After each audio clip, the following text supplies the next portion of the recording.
Good morning. Today I was, last time actually when we met, I talked about Satyam and Mithya. In other words, we talked about that part of you that is eternal and that part of you that is changing. So there are two parts to you, the eternal and the changing. And the clarity became too was that eternal part is part of your true nature, what you are at the core of your being. And the reason to know this important is because uh, if you understand who you are at the very core, it gives you certainty, it gives you confidence, it gives you stillness with which to actually examine your life. So, our true nature is awareness. How do we know it is awareness? The reason we know is awareness is because we are aware. What are we aware of? We are aware of our emotions, our convictions, our knowledge, our ignorance, our memories, and we are aware of our bodies. And the thing is, the question always comes down to who is aware of all of that? So that's where I'd left it last time. Who is aware? And what is the quality of that awareness? Now, one thing that might help us to understand, and can that awareness be in any way changed? Can that awareness be destroyed, in other words? So, if I said to you that our quality is awareness, know that awareness cannot be destroyed. Because awareness is something that is subtler than all the things that are within creation. Now, the amazing thing is, in Vedanta, the principle of subtleness is equivalent to being the quality of pervasiveness. So, if I give you an example, ice has got a boundary, it's solid, and when ice melts into water, it covers a larger area and it is more pervasive. So we say water is more subtle than ice. Then if we look at the quality of what is more subtle than water, we would say if water turned into steam, because it pervades a larger area, it is more subtler than water. So steam is more subtle than water. This principle is important to understand because what we are saying is that all the elements on this earth, whether it's earth, water, fire, air, ether, awareness is something that is subtler than all of those, so therefore cannot be destroyed by that, which is grosser than itself, if that makes sense. In other words, knife cannot cut into water. Try using a knife which is solid. It's substantial in a different way, and try and cut water, and you can't. You can't take a slice of water. Why? Because it's subtler than knife. So what are we saying? Again, awareness is something that cannot be destroyed because all the elements that could possibly destroy it in this creation cannot destroy awareness, which is subtler than those elements. So you are eternal because you cannot be destroyed. Is there a limit to our awareness? There is no limit to our awareness.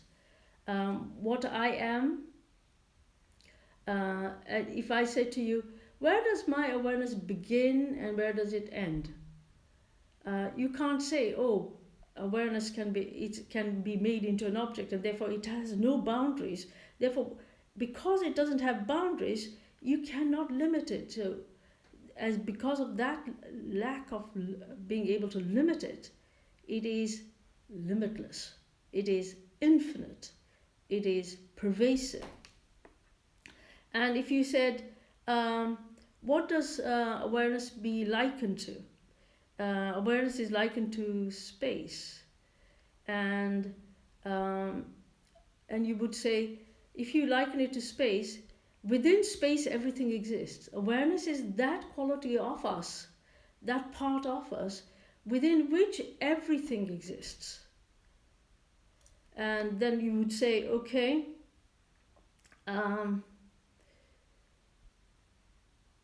awareness is the substratum within which everything exists. All our life exists. So it is the one within which everything exists. Now, is there a distance between the awareness and the object? No, there is no distance.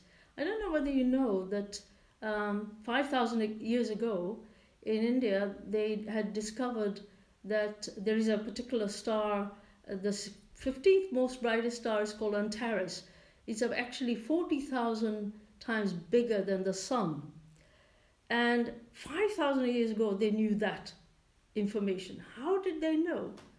Because they knew because they used the art of meditation on that star and intuited what and how it was. Now, if you say, so there is no distance between awareness and the object. And you could say, what is the distance between space and moon? Nothing. Space goes in and around the moon. And similarly, awareness is in and around, and everything exists within that awareness. So everything is accessible to us. So if we decided to meditate on the sun, we would know the quality of the sun. They knew about that there was a galaxy hum, which NASA has only recently discovered. How did they know it? Because when they sat in meditation, the art of silent sitting, they became one with what they were focusing on and realized and had insight about it, which then they gave it 5,000 years ago. And today we are finding that it has been scientifically proven. That is amazing. So, what is the other quality of awareness? It is still, and it makes things stick. And another way of saying that, it blesses the body, mind, intellect complex within us. And if you would say, it is still, how do you know it is still? If we weren't still within us, we would not be able to see change. We would not be able to perceive change. If you want to take an example of a clock. If the clock face moved at the same time as the hands, you would not be able to tell the time. The clock face has to be still, and the hands go round that clock face, then you can tell time. And really, we are still within, and that is why I think we've come across a thought, be still and know that I am God.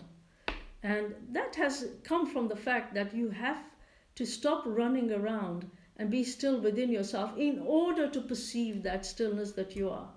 And you know, when you are in that stillness is so deep, it is so fulfilling, it is so whole, it is so complete, that what Chinmayananda was talking about, that you are beyond. You are something that is beyond, all pervasive. You are life itself. You are everywhere. You're omniscient. You're omnipotent. Everything about you is amazing. And learn to be in that part of you. The only way you can access that part of you is through the art of meditation. So remember, there are two sides to you. The one that is eternal, and the time-sensitive body of mind, body and intellect. And it is something that you have, if you learn to discern from it, what you would do is you would always have an option to enter into your stillness, into your eternity. And this is what gives you strength. This is what gives you hope to move forwards. Now, the thing is, you don't have to believe anything I have to say. First, you have to take in knowledge, then you have to understand it, and then you have to ensure that you make it your own. And the only way you do that is meditate on what I have said to you. Um, and you will find that it will free you. You are the one that gives meaning to life. You give meaning to the world. If you say that this is a pen, it is you that gives it meaning that this is a pen. It's admittedly, we all agree that the labels that we put on life are part of the agreed common narrative. However, it is us who gives meaning. The world has no hold over us. And I remember a saint, Mikhail Naimi, who's a Sufi saint, who said, man is held by what he holds. Man is held by what he holds. So don't hold anything.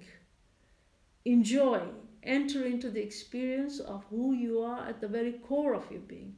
You are pure awareness. You are life itself. You will find that when you reside in that, you feel not only whole, you'll feel complete, you will feel fulfilled, and then you won't look for your happiness out there. No matter what is happening in your world,